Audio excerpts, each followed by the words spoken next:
Bonjour à toutes et à tous, j'espère que vous allez bien. On se retrouve pour le brief du samedi 17 août, il est 8h54. Aujourd'hui, on va parler donc des news économiques, du ratio long and short, du funding, open interest, des liquidations. On regardera ce que font les whales en finissant par l'analyse technique de Bitcoin. Mais avant ça, on va regarder donc ce qui s'est passé hier. On a eu le dump que j'attendais, cependant, on a eu pas mal de gens qui ont short ce marché en même temps.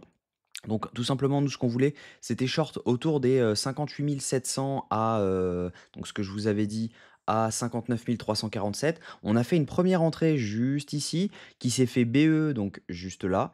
Derrière, je suis re-rentré autour des 58 850, si jamais je ne dis pas de bêtises, ouais, 850.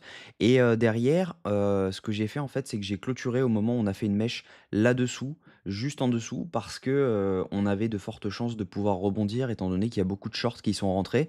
Donc ça ne pour le moment, ça ne justifie pas le plan. On n'était pas non plus sur, ce que j'avais prévu, mais voilà, normalement, à mon avis, on peut tout simplement mèche autour des 60 200, ce qui continue de valider le plan. Cependant, on aura toujours, donc cette, equal high, donc on aura fait notre prise de liquidité de ce triple equal high, et derrière, à mon avis, on pourra, refaire un dump, mais il faudra attendre un setup parce que si jamais on n'attend pas de setup, bah, on reste haussier, hein. Tant qu'on n'a pas de changement de tendance, on peut tout simplement continuer à faire des choses comme ça et cetera et à continuer à monter. Donc, attention, il faudra bien attendre un changement de tendance au moins en M15 pour pouvoir short parce qu'actuellement, bah, on reste haussier. En M15, on fait des plus hauts de plus en plus hauts et des plus bas de plus en plus hauts. Donc clairement, ça reste haussier. Je vous mets la vidéo pour détecter les tendances juste en haut à droite, si jamais vous voulez la regarder, c'est très intéressant. Ça vous permettra de savoir si jamais, vous êtes en tendance haussière ou baissière actuellement, et après il faut, le différencier des time frames.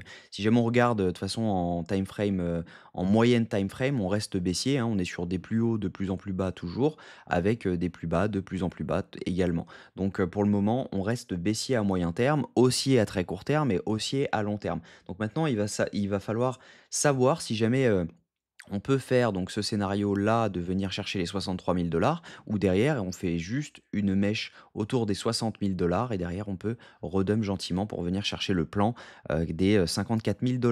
Donc au niveau des news économiques, cette semaine, on va être servi. On a l'inflation européenne mardi à 11 heures. Donc ça va être super impactant pour l'euro. Donc c'est plus pour notre culture personnelle que pour les marchés. Mais, voilà, mercredi, on va avoir la minute de la Fed. Attention, mercredi, ce n'est pas la décision sur les taux directeurs, c'est simplement une minute de la fête sur un compte rendu FOMC. Donc, on va avoir quelques réponses à nos questions sur la prochaine réunion FOMC pour le calcul des taux qui a lieu dans 32 jours. On a actuellement 25 de chances que les taux baissent à la prochaine réunion. Donc attention quand même parce qu'on pourrait pricer une news demain, mercredi à 20 heures. Donc attention à cette news, il pourrait y avoir des petits lapsus sur ce qui pourrait se passer. Jeudi, on aura l'inscription au chômage hebdomadaire à 14h30. On aura également le PMI manufacturier du mois d'août à 15h45. Ça, c'est très impactant. 15h45, ça risque de bouger pas mal. Et puis derrière, on a simplement ça comme news qui peuvent être impactantes pour les marchés. Donc ça, on l'a vu. Au niveau du ratio long and short, c'est ce que je vous disais, on a eu une grosse augmentation du nombre de shorts. On a environ 500 millions de shorts en plus sur les dernières 24 heures. Donc par conséquent, vous vous doutez bien, on a pas mal de liquidations qui se sont accumulées à la hausse. Si jamais on regarde les funding open interest, on a eu donc cette augmentation sur ce rebond. On a eu énormément de shorts qui se sont ouverts. On le voit tout simplement ici à la hausse de l'open interest avec une baisse des funding. Ça veut tout simplement dire que ce sont des shorts qui s'ouvrent. Derrière, ils se sont fait donc liquider et certains ont pris profit et sont sortis durant le dump. On le voit juste ici. Donc on a eu donc ce dump, derrière on voit les funding qui remontent avec un open interest qui redescend, ça veut dire que les shorts qui sont rentrés ici se sont fermés ici. Derrière on revoit une hausse de l'open interest avec une baisse des funding, donc ça veut dire que tout ici entre 2h35 du matin et 4h du matin, il y a eu du short qui s'est ouvert. Derrière on les revoit se refermer une partie, parce qu'on a donc l'open interest qui baisse avec des funding qui remontent. Et derrière, qu'est-ce qu'on revoit? On revoit encore une hausse de l'open interest avec une baisse des funding. Donc ça veut dire qu'il y a encore du short qui s'est ouvert ici. Donc potentiellement, il y a encore des shorts qui étaient ici qui sont toujours dedans, également ici, également ici, également ici. Donc on a pas mal de liquidations à venir chercher à la hausse. Et par conséquent, bah, il est fort probable qu'on vienne chercher autour des 60 200 dans la journée. On n'est pas à l'abri de faire un petit dump avant pour valider un setup et derrière venir chercher les 60 200.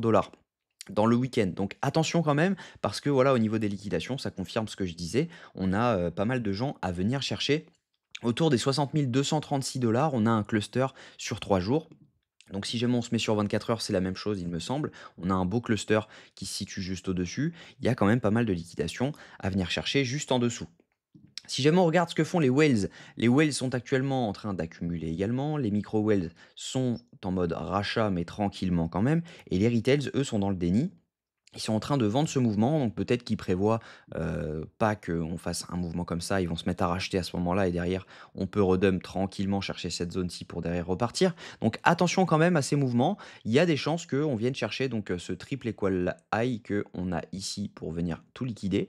Les retails se mettraient à racheter et derrière, les micro wells donc achèteraient également ce mouvement et derrière, elles revendraient.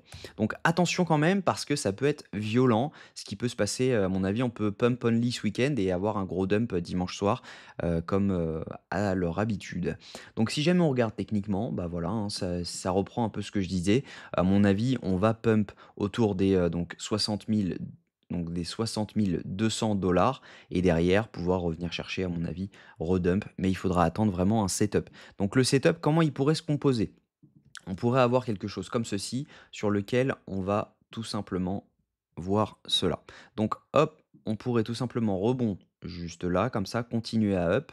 Derrière, ce qu'on fait, c'est qu'on fait un dump, on revient dans la zone ETE et là, on redump. Et on pourrait faire quelque chose comme ça. Ça validerait un changement de tendance en M15. Donc là, vous le voyez, on validerait un changement de tendance. On reviendrait en zone OTE donc de ce mouvement. Donc peut-être qu'on peut imaginer venir chercher un peu plus haut. Et derrière, nous, ce qu'on prévoit, c'est de se placer juste ici.